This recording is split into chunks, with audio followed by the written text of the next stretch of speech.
खुलुमबाय आं सिबिरानि ब्रह्म नोंथांमोनखौ आं sbbodonews चेनेलाव गासैखौबो बरायबावनाय थाबाय नोंथांमोननि थाखाय आं गोदान मोनसे भिडिअ लानानै फैबावबाय अन्नानै भिडिअखौ जोबजासिम नायलांदो बिटिआरनि बायजोआव थानाय बर'फोरनि जौगानायनि खामानि मावनो थाखाय बर' कचारी वेलफेयार अट'नमास काउन्सिलनि इन्टारिम काउन्सिलखौ मैया फोसावनानै होबाय बर' कचारी वेलफेयार अट'नमास काउन्सिलनि इन्टारिम काउन्सिलनि मावफुं सोद्रोमाफोरनि मुङा फारियै सेथियाव दङ चेयारमेन महरै गलाघाट जिल्लानि गाम्बारु मुसाहारि नैथियाव दङ डिपुटि चेयारमेन महरै लखिमपुर जिल्लानि श्रीजान बसुमतारी थामथियाव दङ चिफ एक्जिकिउटिभ मेम्बार महरै धेमाजि जिल्लानिफ्राय मिहिनेश्वर बसुमतारी ब्रैथियाव दङ डिपुटि चिफ एक्जिकिउटिभ मेम्बार महरै गलाघाट जिल्लानि रमिय नार्जारी बाथियाव दङ दिसपुर गुवाहाटीनिफ्राय इएम अनिल बसुमतारी दथियाव दङ गवालपारानिफ्राय इएम अमिय कुमार बसुमतारी स्निथियाव दङ शिबसागरनिफ्राय इएम बिनद बसुमतारी दाइनथियाव दङ कामरुपनिफ्राय इएम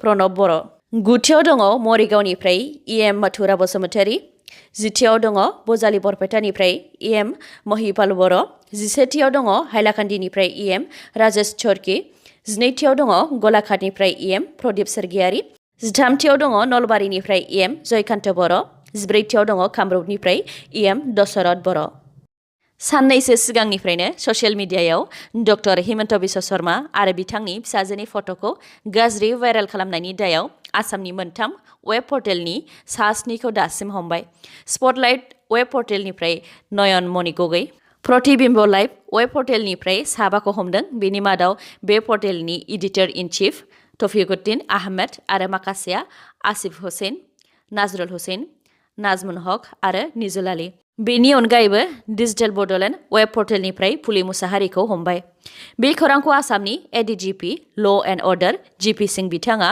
गावनि टुइटार एकाउन्टनि गेजेरजों फोरमायथिदों बेनि अनगायैबो ससियेल मिडियायाव बेबायदि गाज्रि थांखि लानानै सोरखौबा गाज्रि भाइरेल खालामोब्ला बेनि हेंथायै गोख्रों राहा लानाय जागोन होननानै बुंथिदों एडिजिपि ल' एन्ड अर्डार जिपि सिं बिथाङा बावैसो सान सिगां आसाम सोरखारनि सोलोंथाइ बिफाना गोबां भेन्सार फरायसालिफोरखौ सोरखारि खालामदोंब्लाबो माखासेया सोरखारि जानायनिफ्राय थालांदों अदालगुरि जिल्लानि सिङाव भेरगावनि साखाथिनि पर्बहुसुबा उजिर गामियाव 1994 मायथाइयाव गायसनजानाय पर्बहुसुबा सानजौरां गुदि फरायसालियाबो सोरखारि जानायनिफ्राय थालांदों आरो सोरखारा बे फरायसालिखौ बन्द' खालामनो बिथोन होदों बे बर' बिजोंनि फरायसालियाव सानै फोरोंगिरि दंमोन मुङा फारियै फुलमति नार्जारी आरो हरिचन्द्र बर' बिथांमोनहा बे भेन्सार फरायसालियाव बेथन मोनालासे गोलाव समनिफ्रायनो खामानि मावबोदोंमोन दा बेसोर सानै फोरोंगिरिया सोरखारि थिसनलाइ मोनबाय नाथाय फोरोंगिरिफोरखौ गुबुन जायगा बाबरिघाट गुदि फरायसालियाव जइन जानो बिथोन होबाय बे खौरांखौ मोननाय लोगो लोगो गामिनि रायजो राजा फरायसाफोरनि न'खरनिया गोसोआव दुखु मोनखांदों आरो गिखांनाय फैदों दि बिथांमोननि फिसाफोरा दायो मा जागोन बेजों लोगोसे बिथांमोनहा बुंथिदों दि गुबुन फरायसालियाव थांनोबो गोजान जायो आरो गोबाङानो दुखिया न'खरनि बेनिखायनो रायजो राजा आरो फोरोंगिरि गासैबो बे फरायसालिखौ सोरखारि खालामनानै होनो थाखाय आसाम सोरखार आरो बिटिसि सोरखारखौ गुरैयै खावलायहरदों बेजों लोगोसे गथ'साफोरनि न'खरनिफोरा बे फरायसालिनि फोरोंगिरिखौ बे फरायसालियावनो दोनफिननांगौ होननानैबो बुंथिदों 1 मार्चआव जानो गोनां रायजो सभानि बाइपल इलेक्शननि मोनसे एमपि मासिनि थाखाय बिपिएफ हान्जानि चन्दि बसुमतारी बिथाङाबो नमिनेशन गथायबाय मख'नो गोनांदि बिजेपि हान्जानिफ्राय थांनाय 15 फेब्रुवारियावनो बिश्वजित दैमारी बिथाङाबो एमपिनि मासिनि थाखाय नमिनेशन बिलाइखौ गथायदोंमोन आसामाव मैया मोनाबिलिनि 5:54 रिंगायाव बांग्रिं मावदों बांग्रिंनि एपि सेन्टारा आसामनि तेजपुरनि 17 किल'मिटार गोजान सोनाब सायाव जादों मैयानि बे बांग्रिंआ आसामनि गुवाहाटीजों लोगोसे बांलादेश म्यानमार भुटान आरो चाइनायावबो गोहोम खोख्लैहैदों होननानै खौरां मोननाय जादों मैयानि बे बांग्रिं मावनायजों जेबो खहा जानायनि दासिम जेबो खौरां मोननाय जायाखै मख'नो गोनांदि दासान्दि भारतजों लोगोसे गुबुन गुबुन हादरफोरावबो बांग्रिं मावबाय थानायखौ खौरां मोनदों भिडिअखौ जोबजासिम नायलांदो लोगोसे नोंथाङा दासिमबो आंनि चेनेलखौ साबस्क्राइब खालामाखैबा अन्नानै साबस्क्राइब खालामदो लोगोसे बेल आइकनखौबो क्लिक खालामदो जाहाथे गोदान भिडिअ लानानै आं फैयोब्ला नोंथांनाव सिगांग्रो नटिफिकेसन सौहैयो दासान्दि बिटिआर ओनसोलाव खनले आयेन बेरेखायै दोनखुमानाय हाथियारफोरखौ मोननायखौ बिथा खालामनानै आसामनि डिजिपि भास्कर ज्योति महन्त बिथाङा मैया क'क्राझाराव दावबायफैनानै सुलाद लाफैदों क'क्राझाराव दावबायफैनानै आसामनि डिजिपि भास्कर ज्योति महन्त बिथाङा क'क्राझार जिल्लानि एसपि राकेश रौशन बिथांनि अनगायैबो गुबुन गुबुन बिबाननि गोजौ थाखोनि पुलिस बिबानगिरिफोरजों गुवारैनो सावरायलायदों। आसामनि डिजिपि भास्कर ज्योति महन्त बिथाङा खौरांगिरिफोरनि सिगाङाव बुंथिदों दि हाथियारखौ लानानै सोरबा राजखान्थि खालामनो नाजादोंब्ला आरो हाथियारजों माइ माइरं सना रुफा दाबि खालामनो सोलो बाहायदोंबा बेनि हेंथायै गोख्रों राहा लानाय जागोन। भारतआव उदांस्रि मोनखांनायनि उनाव गिबि खेब सासे आइजोखौ फासिनि साजा फोसावबाय। बिनि सिगां आइजोखौ माब्लाबाबो फासिनि साजा फोसावाखैमोन। फासिनि साजा फोसावजानाय आइजोआ इउपिनि आमरहा जिल्लानि मुङा शबनम। दायनिगिरि शबनमआ सलीमजों मोजां मोनलायोमोन, नाथाय शबनमनि नखरा बेनि हेंथायै गसंथेदोंमोन। बेनि थाखायनो शबनमआ सलीमखौ लोगो लानानै गावनि नखरनि सा 7 सुबुंफोरखौ रुवाजों दानथारदोंमोन। सा 7नि मादाव बिमा बिफा, 2 बिदा, सासे बिबाजै, सासे बिनानाव आरो बिदानि फिसाज्ला सासे। बे जाथाया थांनाय 2008 मायथाइनि 15 एप्रिलाव जादोंमोन।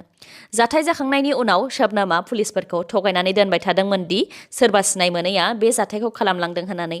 नाथाय गोलाव सम पुलिसनि नायबिजिरनायाव दायनिगिरि शबनमखौ कर्टआ फासिनि साजा फोसावबाय आरो बिनो गिबिसिन आइजो जाय भारत उदांस्रि मोनखांनायनि उनाव फासिनि साजा फोसावजादों।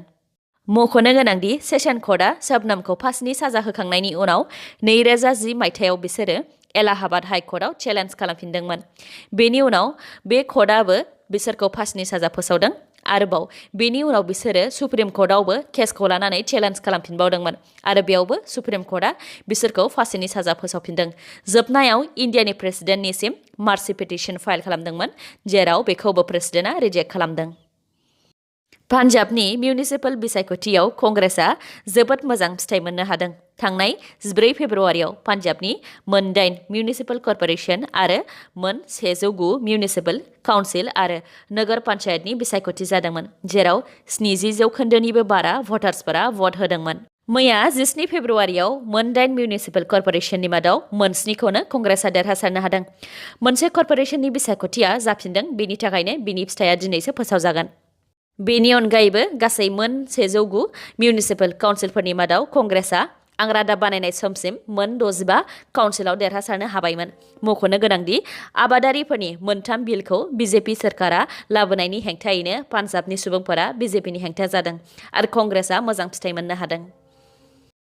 आसाम प्रदेश कंग्रेस कमिटिया आसाम बाचाव केम्पेइन खालामदोंमोन आरो बेनिफ्रायनो आसामनि सुबुंफोरखौ आसामनि देरसिन जेंनानि सायाव 2 मिनिटनि भिडिअ बानायनानै गावसोरनि होखानाय वेबसाइटआव दैथायहरनो थाखाय खावलायदोंमोन आरो साबसिन भिडिअ हरग्राफोरनि थाखाय आइफन आरो रां होनायनि खोथाबो बुंथिदोंमोन।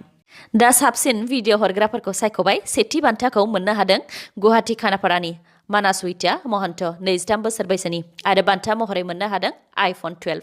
नैथि बान्थाखौ मोननो हादों आईआईटी गुवाहाटीनि फरायसा अभिनव बराया आरो बान्था महरै मोननो हादों OnePlus मबाइल। बिथांमोननि अनगायैबो शिबसागर जिल्लानिफ्राय आयान बान्तावा आरो टीएन फ्रेन बिथांमोनहा मोजां भिडिअ दैथायहरनायनि थाखाय रां मोननो हादों। मख'नो गोनांदि बे बादायलायनायाव 10,000निबो बारा सुबुंफोरा बाहागो लादोंमोन। इन्डियान सुपार लीग आइएसएलआव मैया गवा आरो उड़िसानि गेजेराव फुटबल गेलेनाया जादोंमोन, जेराव गवाया गल 3 सोनो हादों आरो उड़िसाया गल 1 सोनो हादों। दिनै चेन्नाइयन आरो नर्थ इस्टनि गेजेराव मोनाबिलिनि 7:30 रिंगानिफ्राय फुटबल गेलेनाया जागोन। दासान्दि टेबोलनि फारियाव दङ सेथियाव एटिके महन, नैथियाव मुम्बाइ सिटी, थामथियाव हायद्राबाद, ब्रैथियाव गवा, बाथियाव नर्थ इस्ट। दिनैनि भिडिअआ एसेनोसै। गाबोन आरो गोदान भिडिअजों लोगो मोनफिनबावगोन। नोंथाङा दासिमबो आंनि चेनेलखौ साबस्क्राइब खालामाखैबा अन्नानै साबस्क्राइब खालामदो, लोगोसे लाइक, कमेन्ट आरो शेयार खालामनो दाबाव। गोजोन्थों।